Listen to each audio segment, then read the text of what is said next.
there, I'm Mike Larson, the editor-in-chief of Money Show, and I'm coming to you from the Orlando Money Show 2022.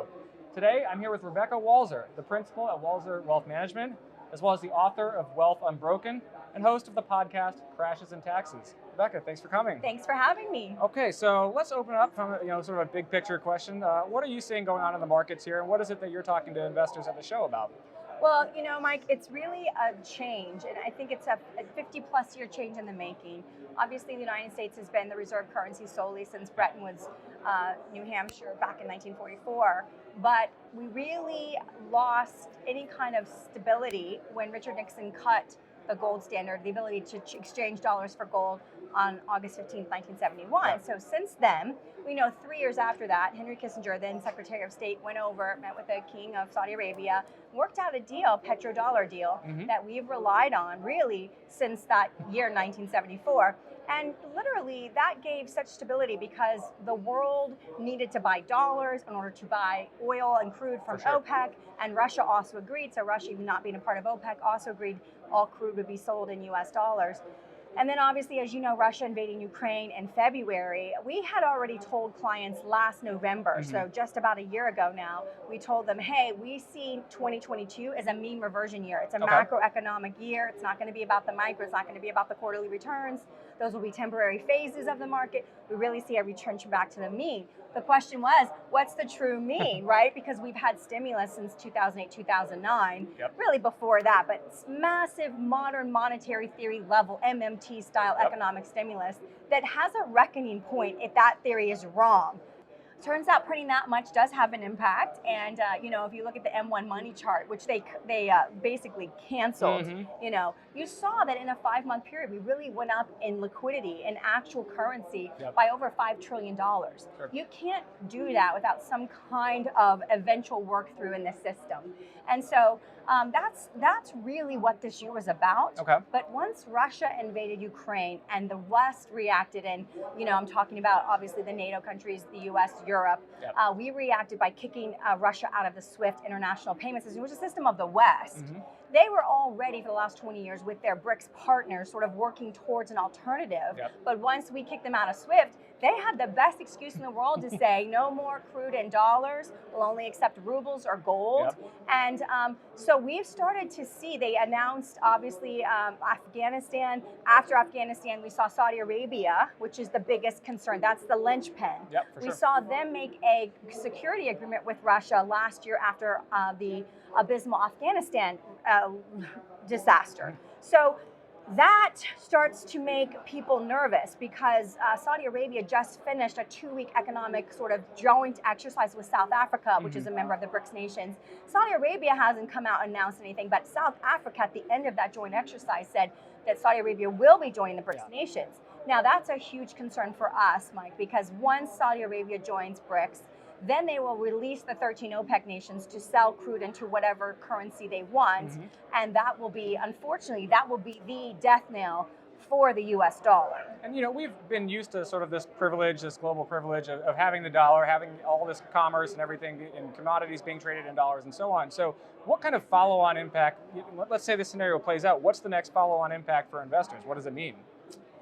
Yeah, and that's the thing, is because this would be a currency switch over. So we have, the World Economic Forum, the United Nations, and those kinds of groups talking more about, these NGO groups talking about corporate and, basically their idea of a community and corporate partnership, which is really the government and corporations kind of together. I would reclassify it as fascism, really, but that's my interpretation of it, because I've already seen with their ESG policies that they will use corporations to do things they can't do as a government. So that's why I use it and compare it to fascism. Whether it is or not remains to be seen. But where you have the United Nations and you have the World Economic Forum saying, hey, we're moving to, and they've labeled it, they've called it the Great Reset. We know Agenda 2030 is moving us to this Great Reset. Well, they signed a memorandum of understanding, the WEF and the United Nations, in March of this year, where they agreed to move Agenda 2030 to basically 2023. So they are seriously pushing, and this is why you see in the Netherlands, and you see in Canada, and you see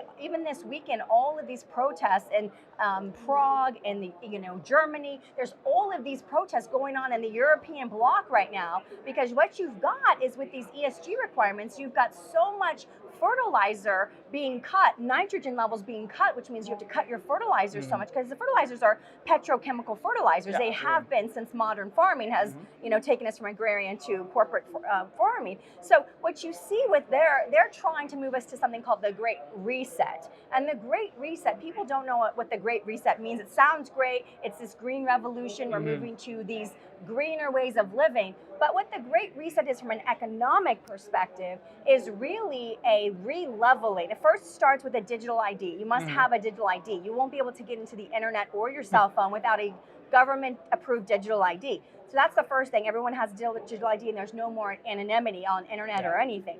Once we get the digital ID, that paves the way. And you can't have what comes next without that coming first. And that's the central bank digital currencies, the CBDCs.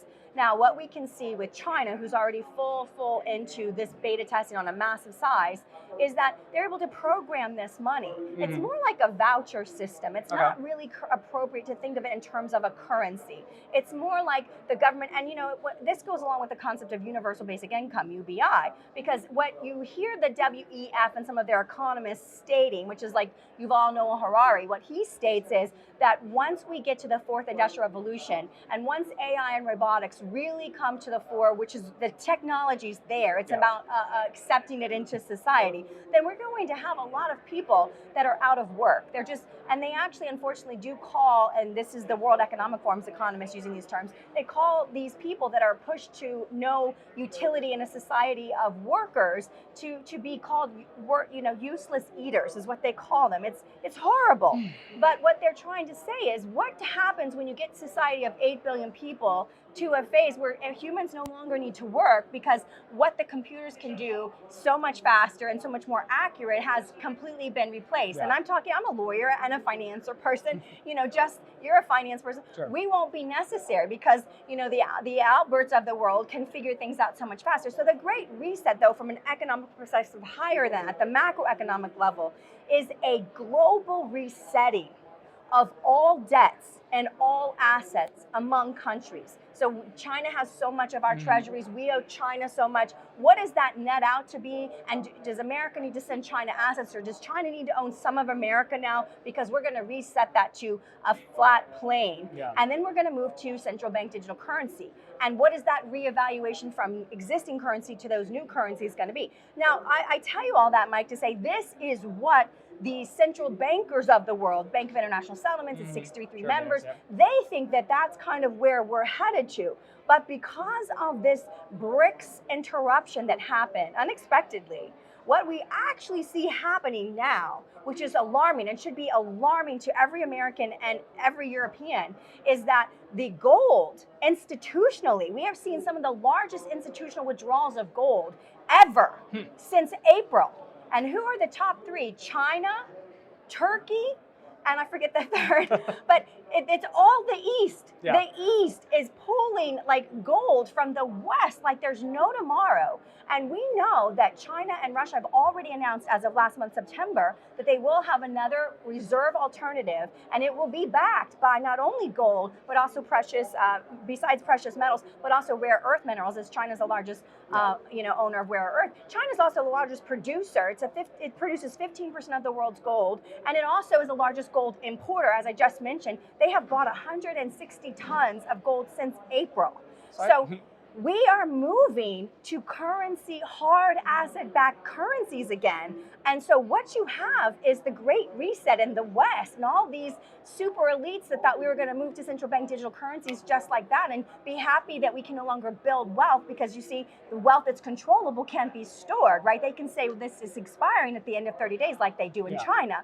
So you can no longer build real wealth. You're beholden to these central bankers 100%, and there's no autonomy. There's that system that is trying to be pushed forward, while we've got the rest of the world, which is about 70%. Once you've got Argentina, Egypt, Saudi Arabia, all of these other countries moving towards BRICS, you can see where the world is headed. So I think as an investor, you have to be, gold is where you want to be, obviously. I think when we talked earlier, use smaller institutions versus big banks, Yeah. kind of bring your money, I guess, closer to home, for lack of a better term. And I mean, that's, I guess, again, sort of a coping strategy or something that investors should be doing, right? Yeah, I mean, the thing is, Mike, when you look at the large banks, right, and whoever thought that I'd be talking in 2022 about potential bank insolvency and bank runs, but the truth is, the second that something triggers, whether it's Saudi Arabia announcing they're moving to BRICS and they release the OPEC nations to sell crude and whatever, and then the petrodollars come. The petrodollar's dead now because Russia, but it will completely die when Saudi Arabia. So if that happens, if China attacks Taiwan, if Russia does some kind of tactical nuke, whatever happens, if we have a massive Black Monday on Halloween where we see the largest drop ever in the history of time, something is going to happen. And when that untethering occurs, of course, the manipulation that we've had in the West, because, you know, we only have the London, COMEX and everything is controlled by the London exchange of gold. So now you have Moscow coming out and saying they're going to have a new gold standard, the Moscow standard. They're going to compete against the London, exchange. And so these things are all happening. As far as big banks in America, it's not that we would normally question their solvency, but we know that big banks like to use overnight loans directly with the Fed. They're so large, they've got an overnight lending relationship directly with the Fed. So what we're suggesting is community banks that don't do overnight loans with the Fed, that have more reserves on hand, that are smaller, that don't have millions of customers all calling at the same time saying, I want to come.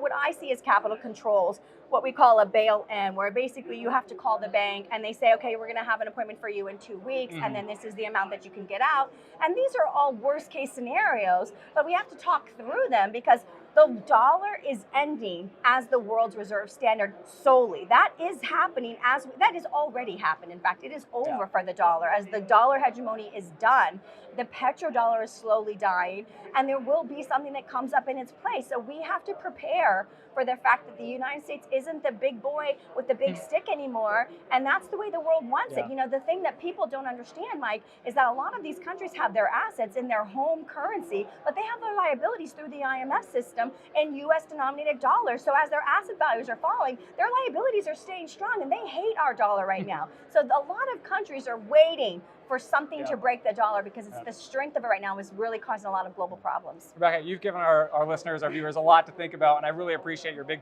picture perspective. People need to hear this. So thank you so much for your time. Thank you. And thank you all for watching. It's Mike Larson at The Money Show.